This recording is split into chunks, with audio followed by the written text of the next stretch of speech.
আসসালামু আলাইকুম, আপনাদের সকলকে আমন্ত্রণ জানাচ্ছি। ভোটের পরে আপনার সাথে আজকে প্রথম কথা হচ্ছে। জি, জি, জি। ভোটটা কিভাবে দেখলেন আপনি? তাকে আমরা আমরা ইউনিসীয় রিজিমে যা হওয়া দরকার সেই হিসেবে দেখব। ডক্টর ইউনূস তার পাতানো তার মেটিকুলাস ডিজাইনের অংশ হিসেবে এই নির্বাচন তিনি করলেন, আমরা দেখলাম। এখন এই নির্বাচন আপনারা জানেন যে নির্বাচন করলেই এরা কিন্তু সংসদে যেতে পারবে না, যেহেতু তথাকথিত হ্যাঁ ভোট জয়ী হয়েছে। এমনকি এরা যদি সংসদে নাও যায়, তারপরেও এই 28 দফা অটোমেটিক্যালি হয়ে যাবে। অর্থাৎ আপনি বিবাহ করার পর হাফ ভোট নিয়ে একটা দেখলেন না, এটা চালাকি। সবাই কিন্তু সংসদের নির্বাচনের খোঁজখবর নিয়ে ব্যস্ত। হাফ ভোট কোথায় গণনা করা হয়েছে, কিভাবে কেউ টের পাচ্ছিল না। হঠাৎ করে 62% মতো একটা দেখানো হইল, এইভাবে হাফ ভোট জয়যুক্ত হয়েছে। এবং এই হা ভোটের বিরুদ্ধে না ভোটের কোনো প্রচারণা ছিল না। তারপরেও না ভোটটা কিন্তু কম না, না ভোটের যে সংখ্যা সেটাও কিন্তু কম না, 32% কিন্তু যে না ভোট কিন্তু কম হয় নাই। পাশাপাশি আপনি দেখবেন যে এই ভোটে কতজন মানুষ অংশগ্রহণ করেছে, কত পার্সেন্ট। আমরা দেখেছি যে এটা স্বতঃস্ফূর্ত তো হয়নি, মানুষ ভীতির মধ্যে ছিল। আর মূলত ইউনূস এই ইলেকশনটা দিয়েছে এই তার তথাকথিত হ্যাঁ ভোট পাশ করানোর জন্য। কে ক্ষমতায় আসলো কে গেল চায় আসে না, কিন্তু এই হ্যাঁ ভোট আদৌ কতদূর কি ফাংশন করবে কে দা সেটা দেখার বিষয়। তারপর বিএনপি তার মন্ত্রিসভা গঠন করার পর, সে সরকারে যাওয়ার পর তার মতিগতি কি হবে, তারপর উপর অনেক কিছু নির্ভর করবে। বিষয়টা হলো যে যেটা বলেছিলাম যে যদি নির্বাচন হয় তাহলে বিএনপি যদি জিতে তাহলে হারবে, হারলে বিএনপি মরবে। তো বিএনপি যদিও তারা অনেকগুলো আসন পেয়েছে, কোনো সন্দেহ নেই, কিন্তু তারা কিন্তু ঠকেছে। দিন শেষে গিয়ে তারা দেখবে সরকার গঠনের পরে তারা কিন্তু ঠকে গেছে। শুধু তারা না, পুরো দেশটা।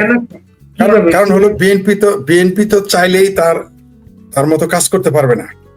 যেহেতু হ্যাঁ ভোট বিজয়ী হয়েছে, যদি এই হ্যাঁ ভোটকে তারা বাতিল না করতে পারে কোনো কারণে, আমার ধারণা তারা মামলা করে এই হ্যাঁ ভোটকে বাতিল করবে বা ঘোষণা আছে তো, যারা হ্যাঁ ভোটের পক্ষে, জুলাই সনদের পক্ষে ঘোষণা হতে পারে, কিন্তু আকাশের যত তারা আইনের তত ধারা। কালকে যদি একটা মামলা করে যে এটা সংবিধান বিরোধী, যদিও নির্বাচনটাও সংবিধান বিরোধী, কিন্তু ওই যে বাংলাদেশে তো কর্তার ইচ্ছা কর্ম হয়, সেই হিসেবে যদি কেউ মামলা করে দেয়, আর মামলা করার পরে যদি কোনো কারণে বাতিল হয়ে যায়, সেটাও অবাক হওয়ার কিছু থাকবে না। কারণ এই তথাকথিত সনদে বাংলাদেশের সংবিধানকে একেবারে কেটে ছিঁড়ে ফেরে তছনছ করে দেওয়া হবে। এই সংবিধান আদৌ কেউ মানবে কিনা সেটাও একটা ব্যাপার আছে। আর আপনি জানেন যে আমার ভাবির পোলা 6 জন সংসদে যাবে, এদের কাজ কি? তারপরে তার উচ্চ কক্ষ নিম্ন কক্ষ কত কিছু তারা সাজিয়ে রেখেছে। বিএনপি সোজা সিরাতুল মুস্তাকিম যদি মনে করে পথে চলবে, পারবে না, উষ্টা খেয়ে পড়ে যাবে। অবশ্য তারা যদি বাংলাদেশের মুক্তিযুদ্ধকে, সংবিধানকে ধ্বংস করতে চায়, তাহলে তো তারা এটা মেনেই নেবে। এর বিরুদ্ধে কোনো কিছু তারা করবে না, কোনো সন্দেহ নেই তারা করবে না, যদি তারা এটা না মানে। আপনারা দেখেছেন। এবং মানবে কি মানবে না সেটা মন্ত্রিসভা গঠন করার পর বোঝা যাবে, আগেই কোনো কিছু হবে না। কারণ এই দেশে অনেক কিছুই কর্তার ইচ্ছা কর্ম হয়, আমরা দেখেছি অতীতেও, এখনো দেখবো। আপনি দেখেছেন এই নির্বাচনে কত তামাশার হয়েছে। যারা মেম্বার হইতে পারবে না জিন্দেগিতে, তারা এমপি হয়ে গেছে। আপনি দেখেছেন যাদের 5,000 ভোট পাওয়ার কথা না, তারা 1 লাখ ভোট পেয়েছে। আপনারা দেখেছেন, কোনোদিনই সম্ভব না। যারা ভোট দিয়েছে তারা চিনেই না থাকে, মার্কাও চিনা না এমন লোক এমপি হয়েছে। যাদের জামায়াতের আমির তার এলাকায় ইলেকশন করলে তার জামানত বাজেয়াপ্ত 3 বার, তার এলাকায় ইলেকশন করে নাই। কিন্তু ওই যে মৌলবীরা কি করে জানেন? মনে করেন আপনার ডিস্ট্রিক্টের মৌলবী কিন্তু আমার ডিস্ট্রিক্টে এসে ইমামতি করে, আমার ডিস্ট্রিক্টের মৌলভী কিন্তু আপনার এলাকায় গিয়ে অনুমতি করে, কারণ প্রত্যেকের চরিত্র তো সবাই জানে, যোগ্যতা, চরিত্র, খাসিলত। এখানে একটা ইতিহাস সবাই জানে। মজার গল্প ভাই, একটা মনে আছে, ওবায়দুল ইসলাম না ওবায়দুর রহমান একজন এমপি ছিল, ইসলামিক সিলেটের কোন আসনের আর কি। উনি বিভিন্ন ওয়াজে গিয়ে একটা সম্মানী নিত আর কি। তো সুলতান মোহাম্মদ মনসুরের এলাকাতে উনি গেছে ওয়াজ করার জন্য। তো সুলতান মোহাম্মদ মনসুর আমাকে বলতেছিলেন, উনি আমার এলাকায় ওয়াজ করতে এসে টাকা নিয়ে গেল, আর আমি ওয়াজে অতিথি হইতে গিয়ে আমার টাকা দিতে হইলো। জি জি জি। কিন্তু এটাই আপনি তো মজা। উচ্চকক্ষ যেটা আপনি দেখবেন জামাত এই যে আজহারি টাজহারি এদেরকে নিয়ে আসবে, কিন্তু অবশ্যই অবশ্যই নিয়ে আসবে এদের। জামাত কি আপনি মনে করছেন এমনিতেই রাজি হয়েছে নির্বাচনে আর এই ফলাফল মেনে নিছে? যদিও তারা আসন বেশি পেয়ে ফেলেছে, আমার সেবারে 20টা পাইতো, জোর করে নিলে 40টা, কিন্তু শুনলাম এরা নাকি 77টা পেয়েছে। কারণ বাংলাদেশ তখন গণিমতের মাল, যে যেখান থেকে পেয়েছে সেখানে নিয়েছে। আপনি দেখেন না, সিংকুবাম জুনায়েদ সাকিও পাশ করে, আজকে জুনায়েদ সাকি এমপি হয়। বুঝতে পারছেন? যে মেম্বার হইতে পারবে না, মেম্বার হইতে পারবে না। সুষ্ঠু নির্বাচন হইলে সিংকুবাম জুনায়েদ সাকি ফাইট করে জিতে আসছে। অবশ্যই রুমিন ফারহানা, ফজলুর রহমান এরা ফাইট করে আসছেন। এমনকি ফজলুর রহমান যদিও ধানের শীষ নিয়েছেন, কিন্তু তাকে অ্যাডভোকেট বীর মুক্তিযোদ্ধা ফজলুর রহমানকে ফেল করানোর জন্য বহু পায়তারা করা হয়েছিল। তার এলাকায় হাব উঠাচ্ছে। তাহলে এখন বুঝেন, আরো কয়েক জায়গায় আসছে। আমি যতদূর জানি চিটাগাং এর কোন কোন জেলায় হাব ভোট হেরে গেছে। হাব নিয়ে যে লুকোচুরিটা করা হইলো, এটা গুনতে কেউ দেখলো না, কোনো ছবি নাই, ভিডিও নাই। এটা তো লুকোচুরি করবেই, কারণ এটা লুকোচুরি ছাড়া তো আপনি ভোট নিয়ে কাজ করতে পারবেন না। ওখানে কি আছে আপনি বলেন? যারা ভোট, এই যে ভোট দিয়েছে, মানে ভোট তো দেয়নি, হ্যাঁতে সিল মেরেছে, তারপর যেগুলো যারা দিয়েছে হ্যাঁ ভোটে মনে করেন, তারা ওই 28 দফা পড়ছে। চ্যালেঞ্জ করলাম আপনাকে, আমি আপনাকে চ্যালেঞ্জ করলাম, সম্ভব না সেটা। আমি আপনাকে চ্যালেঞ্জ করলাম, 1% লোক যারা ভোট পড়েছে বলেছে, 1% লোক এটা পড়ে দেখে নাই, 99% তো। সবচেয়ে মজার ব্যাপার কি জানেন? এই যে হা ভোটের প্রথম প্রধান ব্যক্তি যিনি সাজাইছেন এটা আলী রিয়াজ। জি, আলী প্রধান উপদেষ্টার ভোট দেওয়ার ছবি আছে, আলী রিয়াজের ভোট দেওয়ার কোনো ছবি নেই। আলী রিয়াজ তো এখানে ভোটার না। আসলে প্রধান উপদেষ্টা অনেকের ভোটার না, ভোটার হয়েছেন এখানে, ভোটার হয়েছেন এখানে। আলী রিয়াজ কিন্তু ভোটার না। এবং আলী রিয়াজ মানে এই যে সবাই সম্পত্তি হিসাব জমা দিচ্ছে, আলী রিয়াজ কিন্তু হিসাব জমা দেয় নাই। জি, যিনি এই সংবিধান বাবা হয়ে আসছেন তিনি ভোট দেন নাই, তাকে আমরা আনছি হায়ার করে।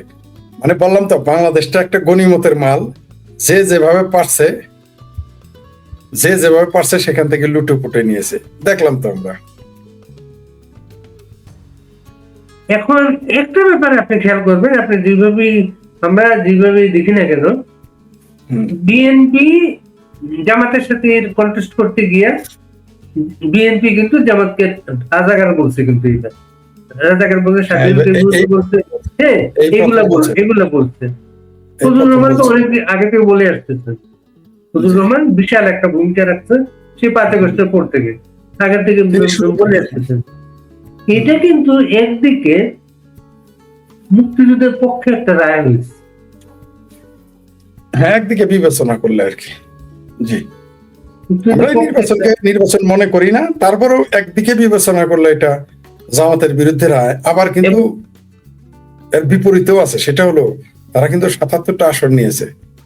এটা কিন্তু 77টা আসন, এই আসনটার জন্যই তো তারা আওয়ামী লীগের নিষিদ্ধ চেয়েছে।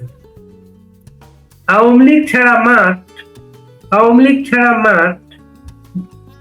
লীগ থাকতো কন্টেস্ট বিএনপি আওয়ামী লীগের মাঝে, জামাতে তো পাত্তা থাকতো না। হাইয়েস্ট 3 থেকে 5টা আসন পাইতো জামাত যদি আওয়ামী লীগ মাঠে থাকতো। আর কি পরিমাণ টাকা সে করছে দেখলেন আপনি? টাকা যেগুলো আমরা ধরা পড়ছে এগুলো আমরা দেখলাম, জানলাম। যেগুলো ধরা পড়ে না এগুলো তো আমরা জানি না। সেটা তো আমরা জানি না। তারা হাজার হাজার কোটি টাকা খরচ করে, চরমনের পীর তো বলছে তারা ফেল করার জন্য নাকি 100 কোটি টাকা ব্যয় করা হয়েছে। এটা চরমনের পীর বলছে, আমরা বলি নাই। কারণ তারা ফেল করানোর জন্য তো টাকার দরকার নাই, তারপরেও জামাত করতেই পারে। ওনারা তো এ, জামাতের সাথে আসন ভাগাভাগিতে রাগ করে চলে গেলেন, গোসা করে চলে গেলেন। তবে এখানে সবচেয়ে একটা চরমনাই চরমনের পিপিন না, ওই দলের একজন এমপি ছিল। তারা তো 3 ভাই ফেল করছে ততদূর জানি। ওরা সব ফেল করছে। তার মানে হাত পাখার একটা এমপি হচ্ছে আপনি হয়েছে, আপনি বলতে চাচ্ছেন। আপনি কি দেখেন? বললাম তো যেমন আজকে দেখলাম আবার ইয়াতে, যেমন নরেন্দ্র মোদী টুইট করছে, ফোন করছে, নরেন্দ্র মোদী এটা সবসময় করে আর কি। এবং আবার এই যে সালাউদ্দিন বিএনপির, সে ওই এক জায়গায় ভোট নিয়ে কমেন্ট করতেছিল, এএফপির একজন রিপোর্টার সে ইংলিশ বলে হাত তুলতেছিল। তো সালাউদ্দিন জিজ্ঞেস করলো কোন জায়গায়, বলে এএফপি। তো সালাউদ্দিন বলতেছিল ইংলিশে। তার প্রশ্ন ছিল আওয়ামী লীগ ছাড়া যে ইলেকশনটা হইল, এটাকে আপনি কিভাবে বলে ইনক্লুসিভ কিভাবে বলবেন? সালাউদ্দিন বলছে যে এরকম যে মানুষ ভোট দিচ্ছে ইনক্লুসিভ। 24 আগস্টে আওয়ামী লীগ এই দেশ থেকে আউট হয়ে গেছে। আওয়ামী লীগ একটা নিষিদ্ধ দল। আওয়ামী লীগের বিরুদ্ধে তদন্ত চলতেছে, দল হিসেবেও আওয়ামী লীগের বিচার হবে। দল হিসেবে যদি সালাউদ্দিন সাহেব 7.5 বছর ভারতে খেয়ে এসে যেভাবে ভারতের বিরোধিতা করে, যাই সেটা তার ব্যাপার। আওয়ামী লীগ যদি নিষিদ্ধ হয় দল হিসেবে, জামাতের কেন নিষিদ্ধ হলো না?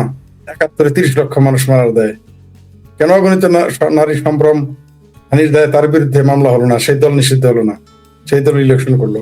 ইলেকশনে জামাতের বিরুদ্ধে সেও বলছে, কিন্তু 71 কথা সেও বলছে।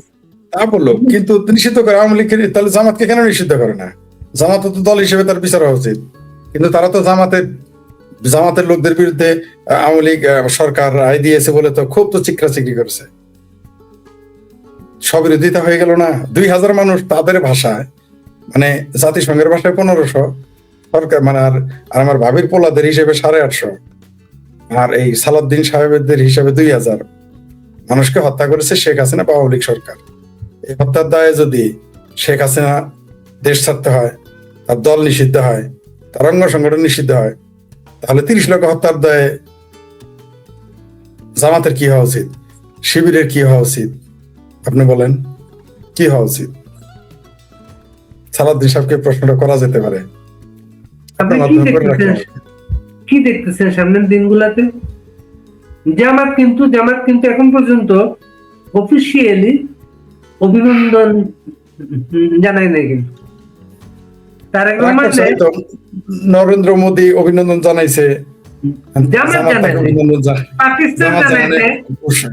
গুসা করছে, তার আব্বা পাকিস্তান জানাইছে, সে গুসা করছে। তারা তো বলছে সংসদে যাবে না, বাইরে থেকে আন্দোলন করবে। ফটো কার্ড ইয়ার নামে, জনকণ্ঠের নামে একটা ফটো কার্ড আছে অনলাইনে, কিন্তু মূলধারার কোন মিডিয়াতে এই নিউজটা নাই। কিন্তু কোনটা? এই যে জামাত সংসদে যাবে না। হ্যাঁ, এটা ঠিক, ওইটা মূল ধারা পত্রিকা আসে নাই। তো জামাত যে অভিনন্দন জানায় না, এটাও সত্য। জামাত অভিনন্দন জানায় নাই, আমরা দেখেছি অভিনন্দন এখনো জানায় নাই। যদিও তার আসল দেশ পাকিস্তানের প্রধানমন্ত্রী জানিয়েছে, এমনকি তার চিরবৈরী যাকে বিরোধিতা করে তারা এত আসন পেল, সে ভারতও তাকে শুধু ভারত জানায় নাই, নরেন্দ্র মোদী জানায় নাই, মমতা ব্যানার্জিও ধন্যবাদ জানিয়েছে, শুভেচ্ছা জানিয়েছে বলে শুনেছি আমি। আমার তারেক ভাই এখন কলকাতার তৃণমূলেরও ভাই হয়ে গেছে। আমাদের গর্বের বিষয় যে বাংলাদেশে কেউ, অন্তত ভারতের বাংলাদেশে কেউ ভাই হয়ে গেছে, এটা গর্বের বিষয় আর কি। বই কি ইলেকশন ইঞ্জিনিয়ারিংটা আপনি কিভাবে হয়েছে আপনার ধারণা? এটা তো ইলেকশনই হয় নাই, এটাকে আপনি কিভাবে লেখে? শুধু ইঞ্জিনিয়ারিং হয় নাই, তার উপরে যদি কিছু থাকে সেটা ঘটেছে। নইলে আমার ভাবির পোলা হাসানাত, এই ভাবির পোলা হাসানাত আব্দুল্লাহ সহ 6 জন কিভাবে পাস করবে? ওরা তো নিজেরাই বলছে মেম্বার হইতে পারবে না। জুনায়েদ সাকি টুক করে মানে এরে কে চিনে? এরে ভোট দেবে মানুষ? তার মার্কা কে চিনে? ভোট দেবে মানুষ? কে দিবে আপনি বলেন? তো এই যে ইলেকশন হয়ে গেল, তথাকথিত সিলেকশন, এগুলো কিভাবে হয়েছে আমরা তো জানি, তুমিও জানেন, আমিও জানি, সারা বাংলাদেশের মানুষ জানে, পৃথিবী জানে। ওই ফুটবল খেলার মানে বিষয়টা এরকম, এটা তো সব প্রীতি ম্যাচ খেলছে। এই যে আমার ভাবির পোলাদের দল বিএনপি, আপনি দেখেন জাতীয় পার্টি একটা আসন পায় নাই কেন? জাতীয় পার্টি এত দুর্বল দল, জুনায়েদ সাকির চেয়েও দুর্বল দল। জুনায়েদ সাকির তো দলই নেই, দলের তারা ছাড়া কিনে চিনে তাকে কে? তার মার্কাও তো কেউ জানে না, আমি জানি না তার মার্কা কি। জাতীয় পার্টি যারা 35টা আসন পায় তারা নীল হয়ে গেল। এটা কিরকম থার্ড হইছে, শামীম পাটোয়ারিও তার আসনে থার্ড হইছে। তাইলে আপনি এটা কিভাবে দেখবেন? এই সমস্ত নির্বাচন হইলে তো অনেক কিছুই সম্ভব। শুনেন, খোঁড়ার জোরে পাড়া কুদলে তো অনেক কিছুই সম্ভব। নির্বাচন সুষ্ঠু হইলে না বোঝা যাইতো কে কত ধানে কত চাল। এখন এইখানে আমার ভাবির পোলারা 6টা এমপি হয়ে গেছে। তো ইঞ্জিনিয়ারিং কিরকম হয়েছে বুঝেন নাই? ওই যে কি যেন আছে একটা, ওই যে মির্জা ফখরুলের সাথে গিয়েছিল আমেরিকা, সেও নাকি এমপি হয়েছে। এরকম তো হবেই, মানে আক্তার নাকি ফাক্তার। শুনেন, ডিম আক্তার জি, শুনেন, অর্জিত আর অর্পিত পার্থক্য আছে। ওই ডিম আক্তার যদি এমপি হইতে পারে এই দেশে, আর ভাবির পোলারা হইতে পারে, জুনায়েদ সাকি হইতে পারে, সেই দেশে আমরা তো তাহলে প্রধানমন্ত্রী হইতে পারি, তাহলে আমরা প্রধানমন্ত্রী হয়ে যেতে পারি।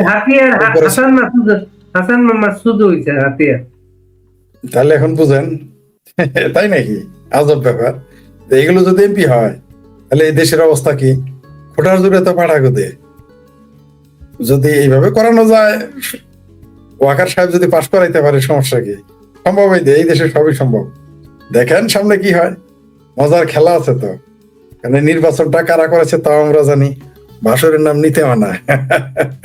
ঠিক আছে, তারেক রহমান কোন কোন দেশের সাথে কথা বলে আসে তাও আমরা জানি। যাক, নির্বাচন হয়েছে, ভালো কথা। এখন দেখা যাক কি হয়, দেখা যাক। আবার এমনও শুনলাম যে কোথাও কোথাও যেমন জামাত যেমন বিএনপির নেতাদের বাড়িতে হামলা চালিয়েছে, তেমনি আওয়ামী লীগ বিএনপি আবার আওয়ামী লীগের অফিস খুলে দিয়েছে কোথাও। আমরা দেখতেছি, জি জি, আমরা দেখতে থাকি কত সার্কাস চলবে, দেখতে থাকেন। খেলা জমে গেছে। এখন নতুন রকমের খেলা। তো সবচেয়ে আশ্চর্যের বিষয় কি জানেন? ওই সাংঘাতিক ইলিয়াস আর পিনাকির ভিউ ব্যবসা এখন ডাউনে যাবে, এটা হলো সমস্যা। এই দুই বেচারা হাহারে কি কান্নাকাটি, জামাতারে ক্ষমতায় নেওয়ার জন্য। তার একটা রুল নেবে, হাসান আব্দুল্লাহ তাদের ক্লোজ, যে নাসিরউদ্দিন পাটোয়ারিকে হোম মিনিস্টার বানাইতে পারলো না, হাসান আব্দুল্লাহকে তো দিয়ে তো সংসদে তাদের কি হয়, আরো ভালো হয় তারা দুইজন যদি বাংলাদেশে আসতো, আরো খেলা জমতো, ভালো হতো তারা আসলে। এটা কোনো একটা ইমিগ্রেশন সংক্রান্ত বিষয় হইতে পারে। মানে আমেরিকাতে 16-17 বছর লাগে, কিন্তু আমেরিকাতে এখন একজনের ইয়েতে 16-17 বছর লাগে, কিন্তু এটা এমন কোন ইয়ে থাকতে পারে যেটা। শুনেন, এটা হলো বাংলাদেশ, এনে সবই সম্ভব। তবে এই সকল তথ্য কিছুদিনের মধ্যেই পাবেন, কাকে কেমনি কি করা হয়েছে কিছুদিনের মধ্যে আপনারা পাবেন।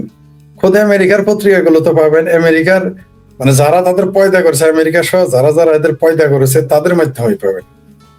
শুধু মন্ত্রী পরিষদটা গঠন হইতে দেন, তারপরে দেখেন আবার কোন দিকে কি যায়। আজকে থেকেই তো রাজনীতি আলাদা হয়ে গেছে, দুধ কা দুধ পানি কা পানি।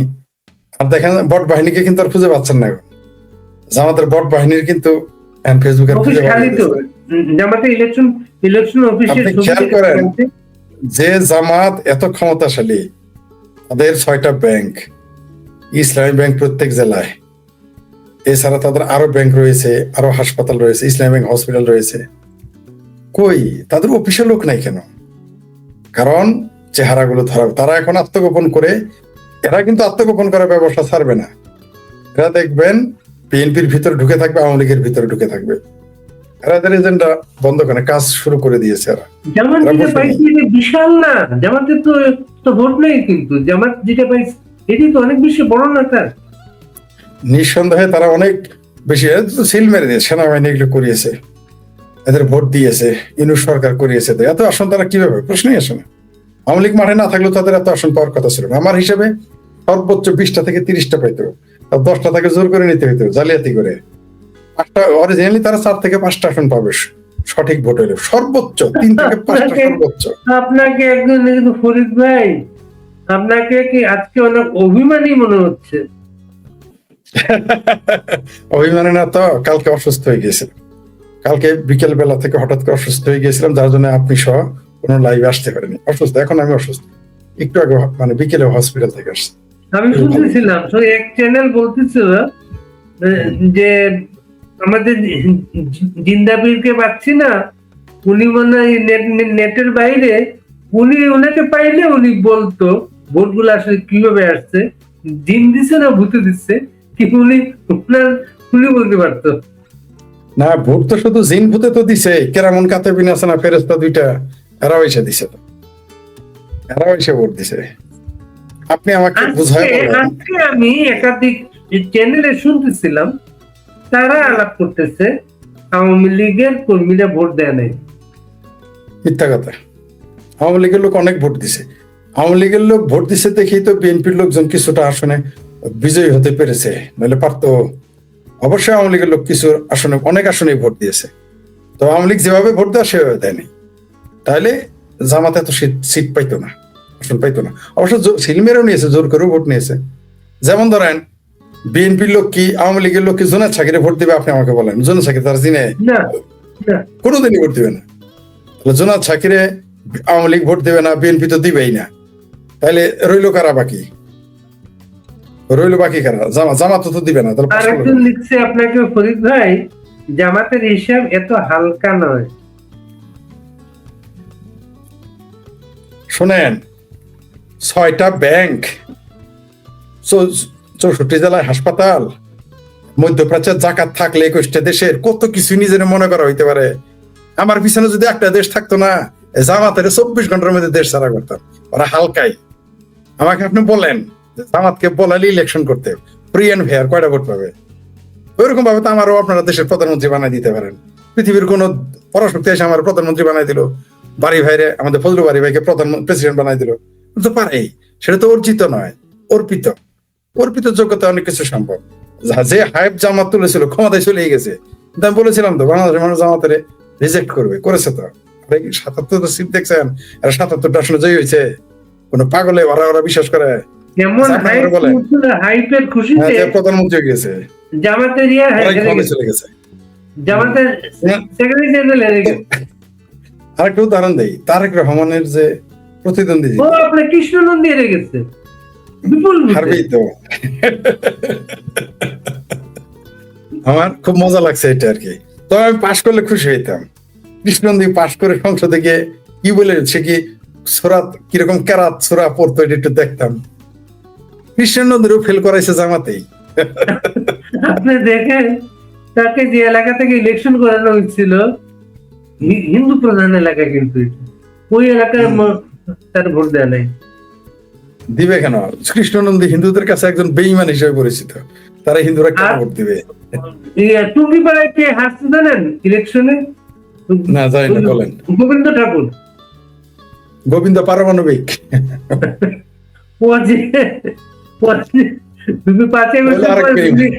বিভিন্ন ইন্ডিয়ান চ্যানেলে জয়েন করতো, কিন্তু সে হইলো আরেকটা বাংলাদেশে হিন্দুরা ওরা আরেক বেঈমান হিসেবে থাকে, তারা তো ভোট দিবে না, এটাই স্বাভাবিক। যদিও বাংলাদেশে মুসলমান তারা ভারতের দালালি মনে করে এখনো, কিন্তু আবার হিন্দুরা তারা বেঈমান মনে করে, ভোট দিবে না, এটাই স্বাভাবিক। তবে 77টা আসন ওরা পেয়েছে, এটা হুমকি। এই 77টা আসনকে বিশাল একটা হুমকি কিন্তু। হ্যাঁ, এটা বাংলাদেশের জন্য হুমকি, এই দক্ষিণ এশিয়ার জন্য হুমকি। এই দেশের জঙ্গিবাদ প্রতিষ্ঠা পাবে, মৌলবাদ খুব শক্ত শেকড় গড়ে উঠবে আর কি। কারণ হলো যে, কারণ ওরা তখন এটাকে ক্যাশ করবে, এটাকে তারা সুবিধা হিসেবে নেবে।